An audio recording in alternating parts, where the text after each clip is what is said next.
If you're watching this, I can expect you to know what looping NPs means in the context of FGO. But for the sake of possible outsiders, the basic notion is that FGO is not a game that features auto combat, and all farming has to be done manually. As such, farming quickly is almost a necessity, and since mobile games are made to waste your time and keep you invested for the next content update, and they never really have an ending, for the most part, grinding is the game. And being somewhat efficient on grinding is always good on any game that you will spend a lot of time playing and by comparison grinding.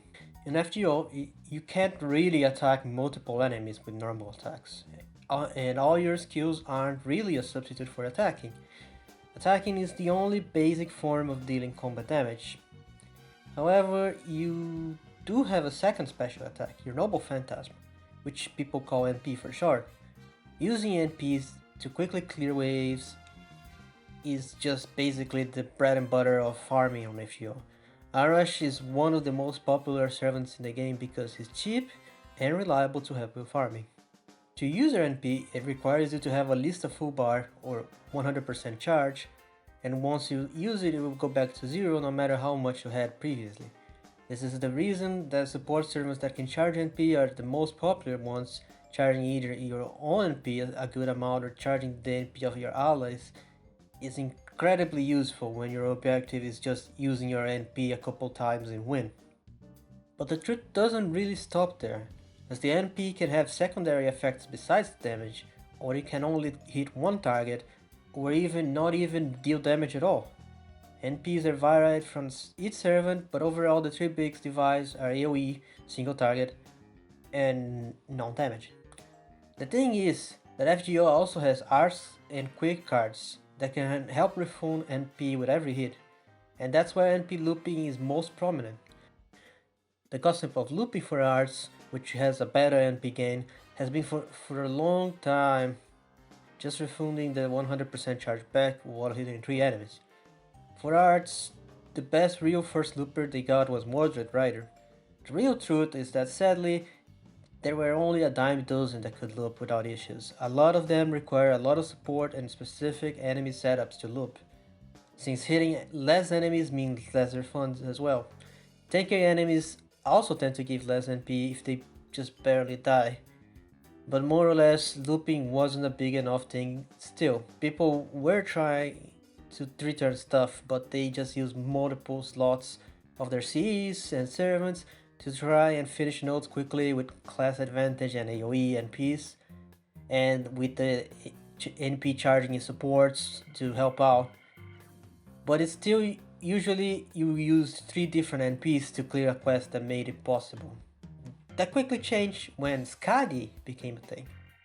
Skadi was a weird case because Quick was considered the worst card type in the game, and most of that was due to lack of options and supports for what it does. Quick cards try to refund NP and generate stars, but while they're good at the latter, they're not nearly as good at the former, being just 1/3 as effective as art cards.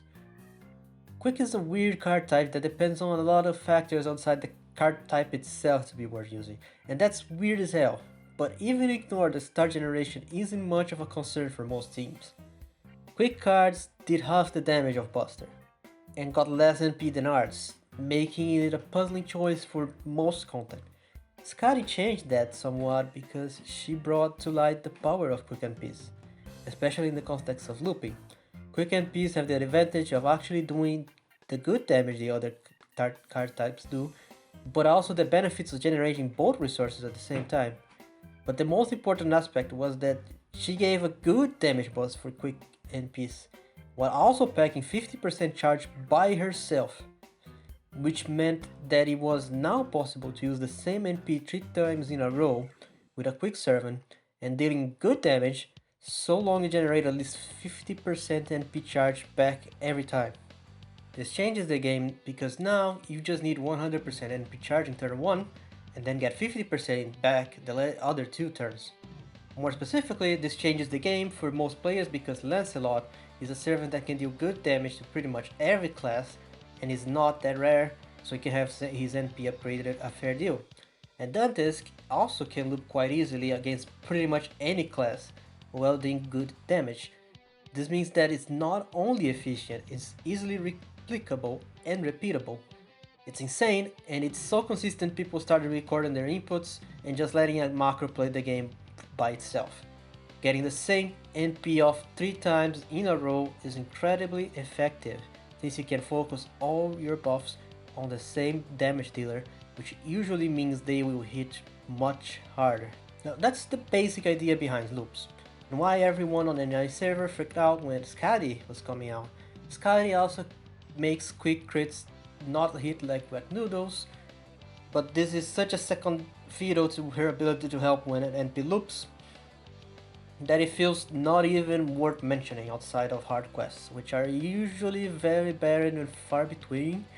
You have your command spells you can use for those, and they recharge daily, so there is no real incentive to just roll just for the usability in hard content if you don't want to.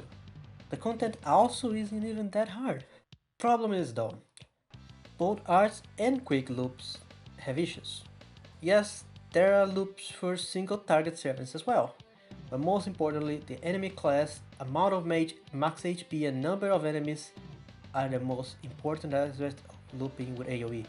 The large issue here is that we assume there are going to be 3 waves of 3 enemies for farming, and honestly that's not always true. The latest patch on July hunting quests have proven that we can't really take that as granted. Now for NI players, they'll not really have a big issue for 2 years, so they shouldn't worry too much about this. But what's stopping them from killing AoE looping? Well, enter Rhinus. Rhinus is a new big player on the supports all of a sudden. Why, you ask? Before Rhinus, the only 2 ways you could give someone 50% NP charge was Waver and Skadi. Rhinus only had 30% for one person, but then she got an upgrade to make that 50% for one person. And she has a 10% better attack buff than Waver as well, which means that double Rhinus and Waver comps can loop with pretty much any card type, so long that servant can refund 50% charge and you have a MLB Kaleido to start fully charged. Rhinus has opened lots of alternatives to looping, but it still depends on class advantage and the 50% charge, which is not as easy to come by as it should be.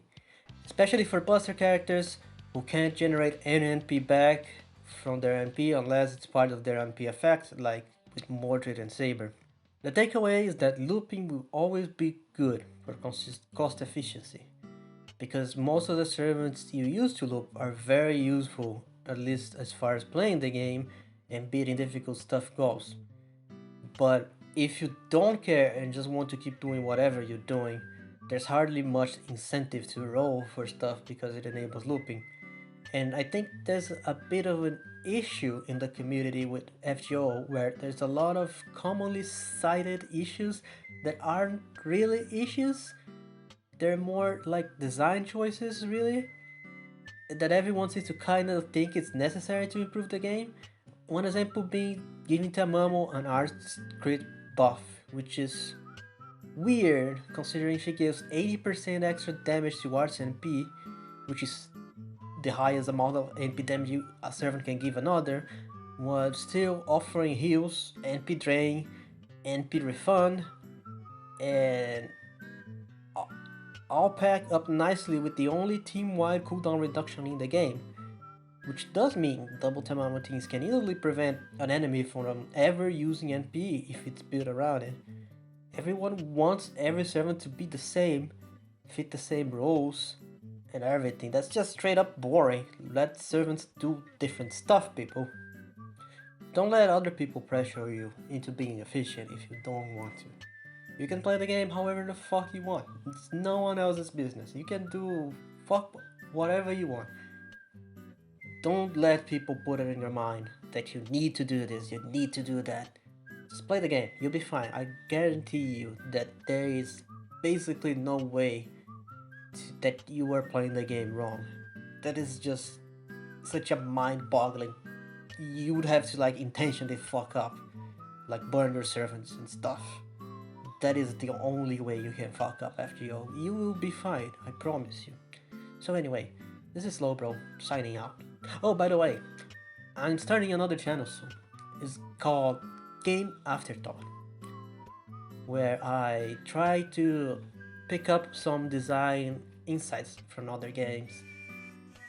It's gonna be fun, and it's going to be an actual attempt at making a YouTube channel. This is just mostly an archive sort of thing, like a diary.